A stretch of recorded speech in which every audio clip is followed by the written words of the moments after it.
Italy presents low-key budget ahead of 2018 elections. Rome, Reuters. Italy's government approved on Monday a low-key 2018 budget which includes measures to raise youth employment, tackle poverty and encourage investments ahead of an election in the spring. The financial package aims to lower the budget deficit to 1.6% of gross domestic product, GDP, from a targeted 2.1% this year, while avoiding painful pre-election belt-tightening measures. Prime Minister Paolo Gentiloni's task has been made easier by stronger-than-expected economic growth and low interest rates which reduce the cost of servicing Italy's huge public debt, the highest in the Eurozone after Greece's. The budget certifies that the Italian economy is at a turning point and it contains resources aimed to reinforce the turnaround, Economy Minister Piercarlo Padoan told reporters. The package will now be sent to the European Commission for review and at the same time begin its passage through Parliament, where it must be approved by the end of the year. It is likely to be one of the last pieces of legislation passed by Parliament before the President dissolves the upper and lower houses and calls the election. Last month the government increased its GDP growth forecast for this year to 1.5% from 1.1%, and hiked next year's outlook to 1.5% from 1.0%.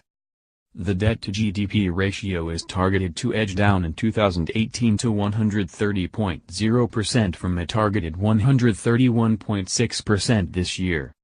Useful for our economy.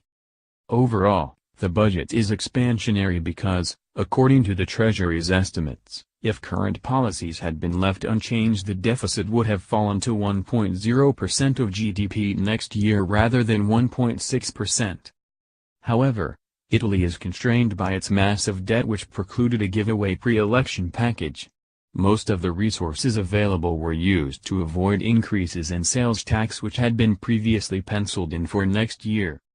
Padoan said the measures might seem modest, but were well targeted, while Gentiloni, in typically understated tones, called it a slim budget that will be useful for our economy. The European Commission is expected to sign off on the package even though Italy hiked the deficit target previously agreed with Brussels, as it has done repeatedly in recent years. Public finance disputes with Brussels may intensify after next year's election. All the main parties say they will raise the budget deficit rather than reduce it as the European Union's fiscal rules prescribe.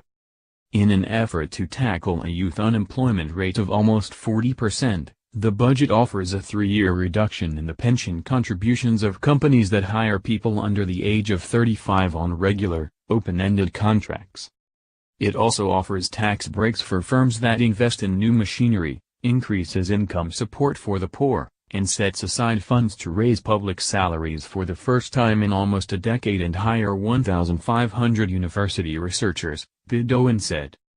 Extra revenue for the state will come from a partial amnesty for people who settle tax disputes with the authorities by paying a discounted sum.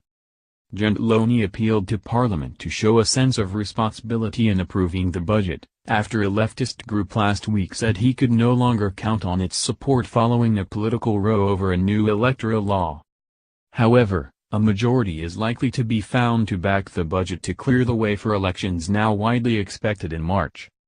Writing by Gavin Jones, editing by Crispian Balmer and Toby Chopra.